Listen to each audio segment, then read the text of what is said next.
Tu as fini de prendre ton petit déjeuner. Oui maman. Où est ton frère? Il est dans sa chambre. Je sors. Il faut préparer le riz et chauffer la sauce pour ce midi. Je vais faire le marché à mon retour pour le dîner. Ok, c'est compris maman.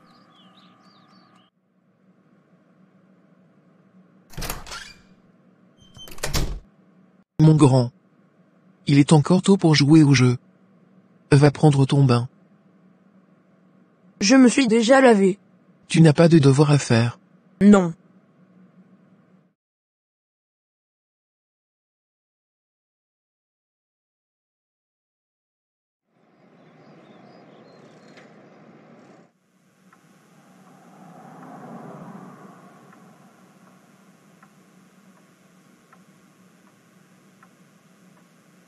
Ton sandwich était trop bon.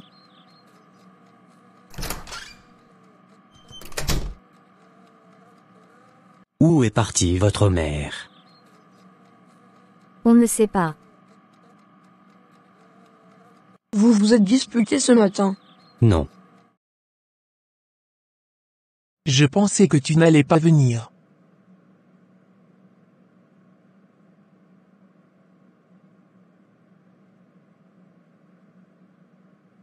Je ne le supporte plus. Je vais te donner l'adresse de ma thérapeute. Est-ce qu'elle travaille aujourd'hui? Oui. Elle travaille tous les jours. Les samedis. Les dimanches et les jours fériés elle travaille. J'espère qu'elle pourra m'aider à prendre la bonne décision.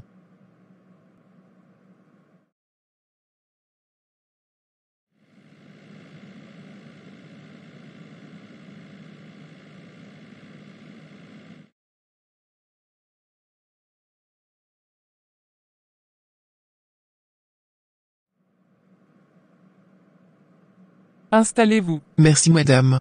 Je vous en prie. Je vous écoute. Avant de connaître mon mari, je travaillais en tant que servante. Je partais au travail les matins et je rentrais les soirs. Je louais un petit studio.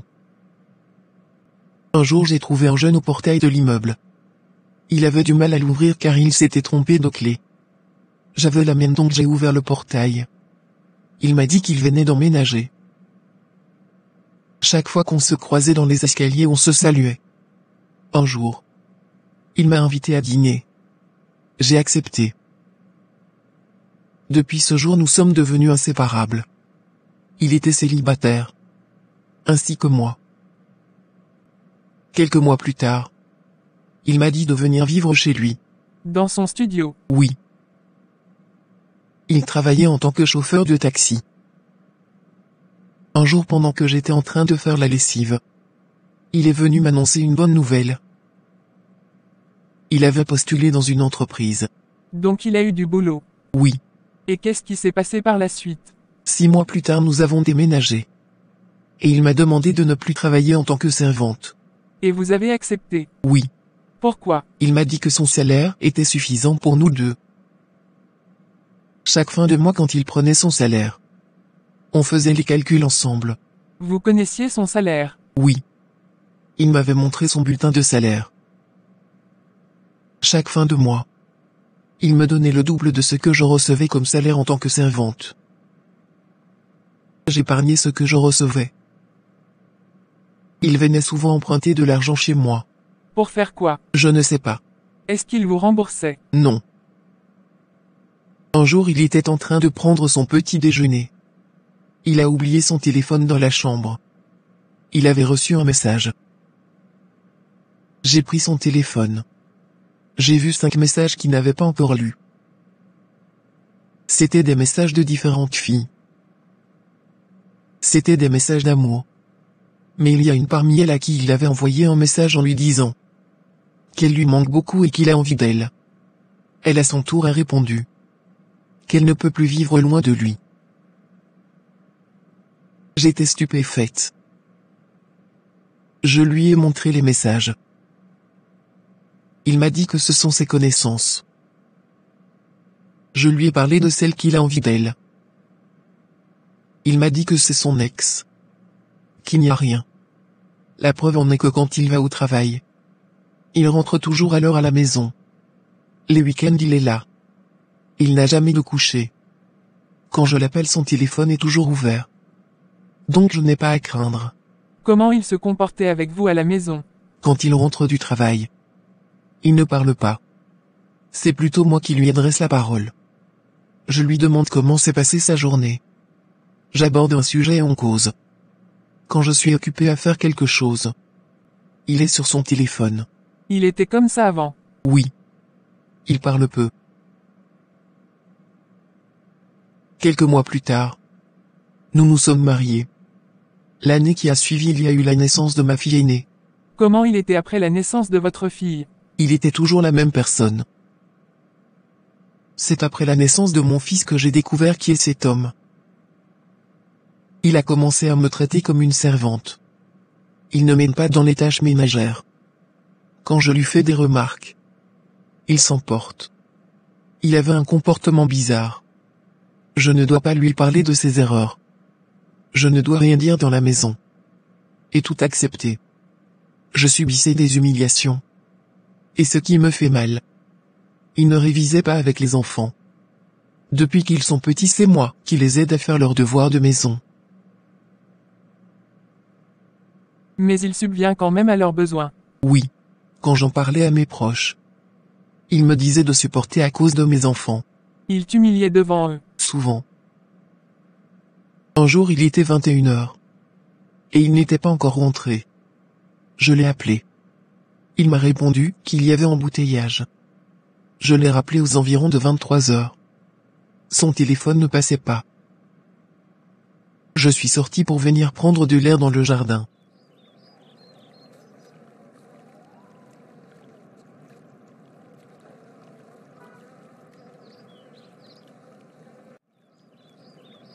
Tu vas voir ce que je vais te montrer aujourd'hui. Francis. Nadia. Rentre à la maison. Je te rejoins tout à l'heure. Madame, votre mari me doit 2 millions. Cela fait 3 mois. Est-ce que c'est vrai ce qu'il dit? Rentre à la maison. Monsieur. Est-ce que je peux m'entretenir avec vous? Il a accepté de parler avec vous. Oui. Qu'est-ce que vous lui avez dit? Je lui ai dit de passer le lendemain dans l'après-midi pour lui remettre son argent.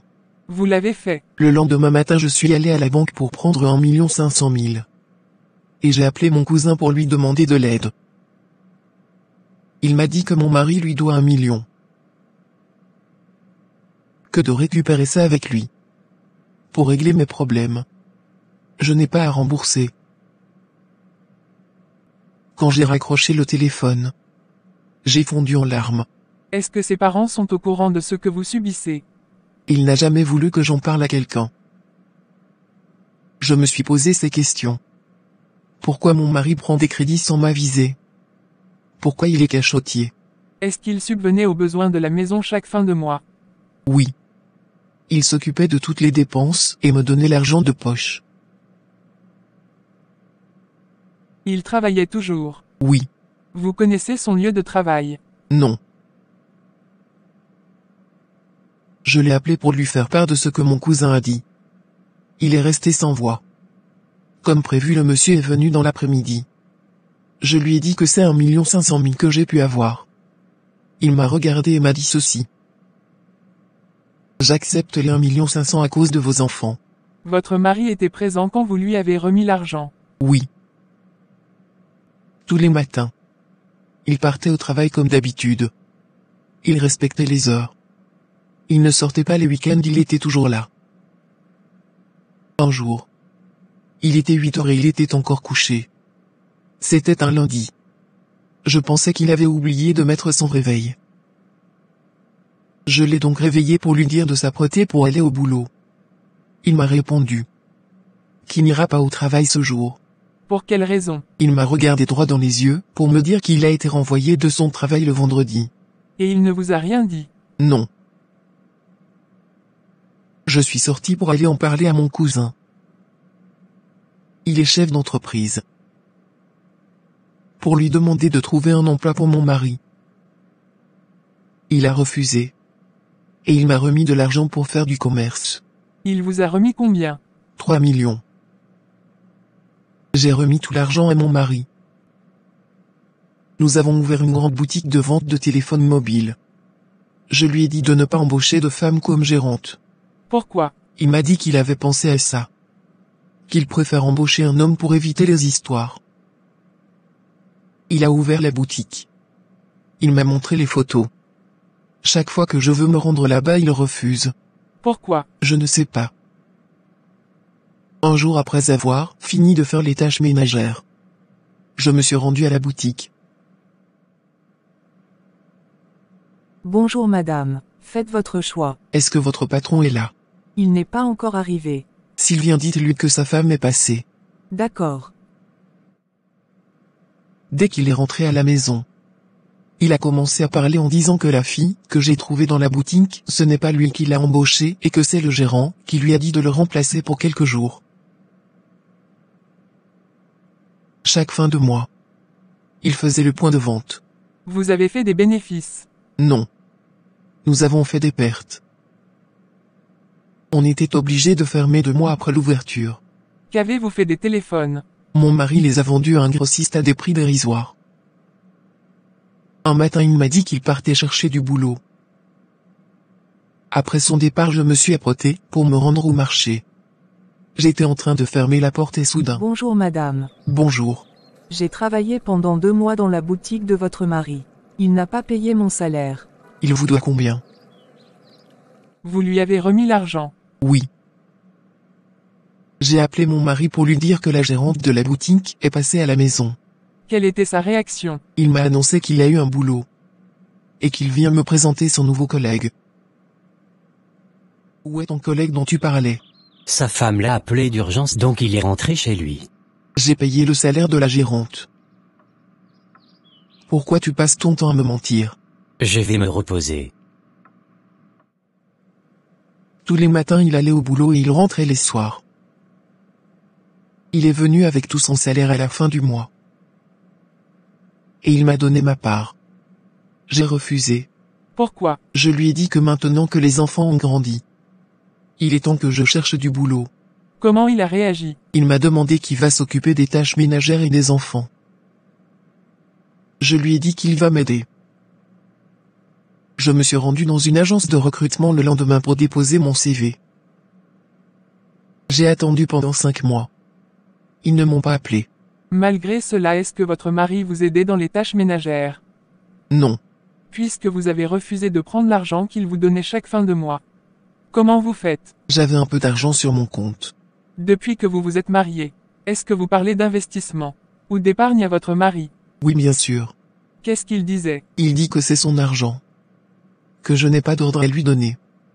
L'essentiel est qu'il paye le loyer. Il effectue les dépenses de la maison. Il s'occupe de la scolarité des enfants et subvient à leurs besoins. Le reste de son argent lui appartient. Il est libre de faire de ça ce qu'il veut. Un jour, j'ai reçu un appel. Ils m'ont donné l'adresse de leur entreprise. Je me suis rendu là-bas. Ils m'ont proposé un boulot de vente en ligne. La téléprospection. Et le service après-vente. Vous avez accepté? Oui. Avec joie. Car je devais faire le boulot à la maison. C'est du télétravail? Oui. Il y a des personnes qui travaillent au sein de l'entreprise et d'autres à la maison. Quand mon mari est rentré du boulot le soir, je lui ai annoncé la bonne nouvelle. Une semaine plus tard, j'ai commencé le boulot. Au début, c'était difficile. Je ne faisais pas de vente. Jusqu'à ce que je fasse une vente chaque 2 ou 3 jours. J'ai proposé à mes patrons de travailler les samedis et dimanches. Ils ont accepté. À condition que je respecte les heures, pour ne pas déranger les clients. Est-ce que votre mari vous aidait souvent dans les tâches ménagères et étudiait avec les enfants? Non. Après un mois de travail, j'ai eu mon premier salaire. Je n'avais pas fait assez de ventes, donc le salaire était minime. Je l'ai montré à mon mari. Et utilisé pour participer aux dépenses de la maison. Comme quoi par exemple? J'ai payé les factures. Et acheté les denrées alimentaires. Au fur et à mesure, les mois passèrent. Et je faisais des ventes tous les jours. Jusqu'à ce que mon salaire augmente. Je participais toujours aux dépenses de la maison. Un jour je suis allé récupérer mon salaire. Mes patrons m'ont félicité. Car j'avais fait beaucoup de ventes. J'ai reçu le triple de ce que je gagnais. Quand mon mari est rentré du travail, je lui ai annoncé la bonne nouvelle. Et je lui ai montré mon salaire. Chérie, j'ai une proposition à te faire. C'est laquelle? Quand tu vas récupérer ton salaire, on va ouvrir un compte commun. Ce compte sera un compte bloqué. Tu es d'accord ou pas? Je suis d'accord. Demain matin on ira à la banque ensemble. Je récupère mon salaire demain soir. On ira à la banque après-demain. Ok. Vous avez ouvert le compte le surlendemain. Non. Il m'a dit qu'il n'a pas reçu son salaire. J'ai attendu pendant une semaine mais en vain. Finalement, j'ai payé le loyer et effectué toutes les dépenses de la maison. La fin du mois est arrivée, il m'a dit encore qu'il n'a pas reçu son salaire. Donc il a fait 2 mois sans salaire. Oui. J'ai encore payé le loyer et effectué les dépenses. Le 3e mois, il m'a dit qu'il n'a pas reçu de salaire. Un samedi pendant que j'étais à la maison, quelqu'un sonne à la porte. Je vais ouvrir. Je trouve un monsieur devant la porte. Qu'est-ce qu'il voulait? Il m'a dit que mon mari lui doit 1 million. Pendant qu'on parlait, il y a un autre monsieur qui est venu. Il dit que mon mari lui doit 800 000. Je les ai fait entrer dans la maison. Votre mari était là. Oui, il y a 2 messieurs qui veulent te voir. Ils sont au salon. Ce sont tes créanciers. Pourquoi tu les as fait rentrer dans la maison?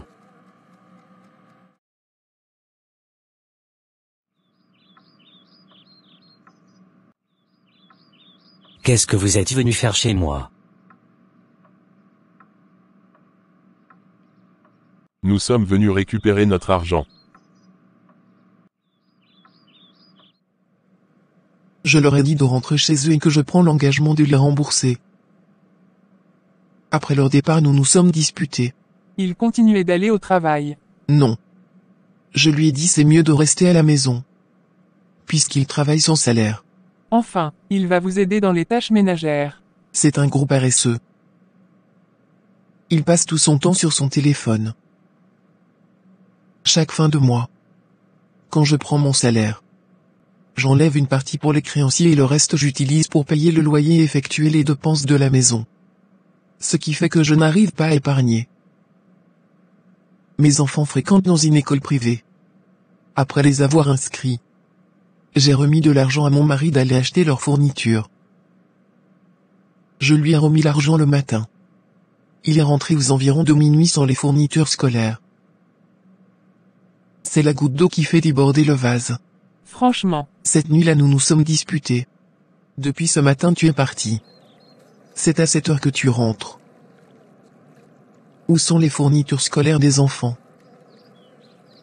Qu'est-ce que je t'ai fait de mal? Pense au moins aux enfants avant de poser tes actes. Remets-moi l'argent, je vais aller acheter les fournitures scolaires demain matin. Tu ne travaillais pas. Tu étais à ma charge. Je t'ai nourri pendant des années. Je me suis occupé de toi comme une gamine. Qu'est-ce que tu faisais avec l'argent des créanciers?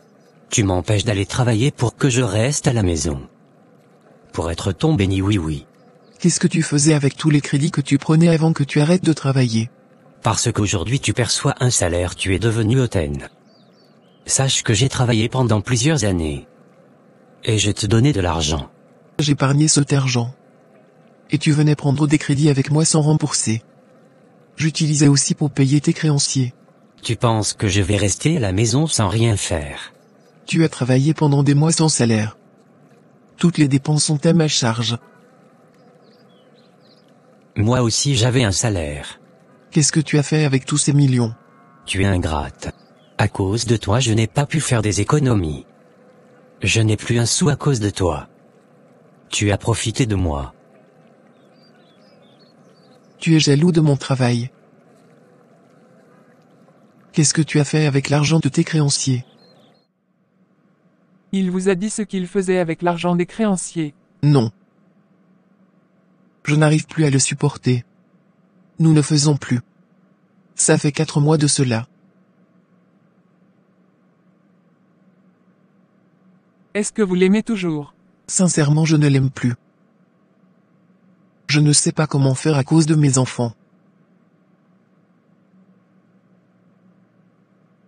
Qui vous a donné mon numéro? C'est ma voisine. J'ai besoin de vos conseils. Je souffre énormément.